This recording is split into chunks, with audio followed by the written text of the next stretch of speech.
The Supreme Court has upheld the victory of Bola Tinubu in the February 25 presidential election in a unanimous judgment on Thursday. In its over 12-hour ruling, the Apex Court dismissed the appeals by the presidential candidate of the People's Democratic Party (PDP) Atiku Abubakar and his Labour Party counterpart Peter Obi. A 7-judge panel ruled as without merit the opposition appeals over claims of fraud, electoral law violations, and Tinubu's ineligibility to run for president.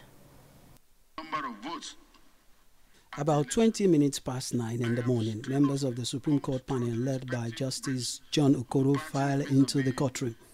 The registrar called the People's Democratic Party's candidate Atiku Abubakar's appeal and counsel for the petitioner, and respondent announced appearance. And at exactly 9:30 a.m., Justice John Okoro begins reading the appeal. Justice Okoro begins reviewing arguments on the issue of fresh evidence tendered by Atiku. Says the application by Atiku to bring in fresh evidence into the case runs foul of Rule 14 of the Evidence Act, while also citing Section 182 of the Electoral Act. He also says the appellant failed to appeal to the court to amend his petition to bring in the fresh evidence. With this, the court dismissed Atiku's petition to tender fresh evidence. Other issues raised by the appellant on INEC's results viewing Porter IREF and whether 25% in the Federal Capital Territory is required by candidates to be returned elected, and the Presidential Election Petition Tribunal's rejection of Atiku's witness on account of not being filed alongside the main petition were all dismissed as the court affirmed the lower court judgment. Having resolved all the issues raised by the appellant, Justice Okoro pronounced Atiku Abubakar's case dismissed, affirming the election of President Bola Tinubu. And the other 4 judges on the panel told the same line with the lead judge in their submission. In less than 2 minutes, the panels dismissed the petition of the candidate of the Labour Party, Peter Obi, which was the climax of the legal battle that has lasted for 6 months. This has been a distraction. The litigants exercise their rights to go to court, but that has come to an end now. We now have to all come together as one country, one people, and move ahead and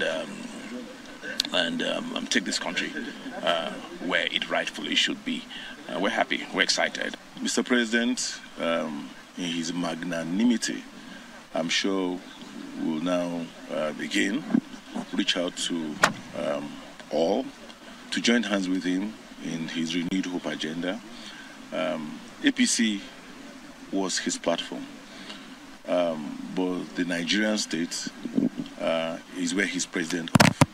So this is not just a victory for our party APC, it's a victory for the country.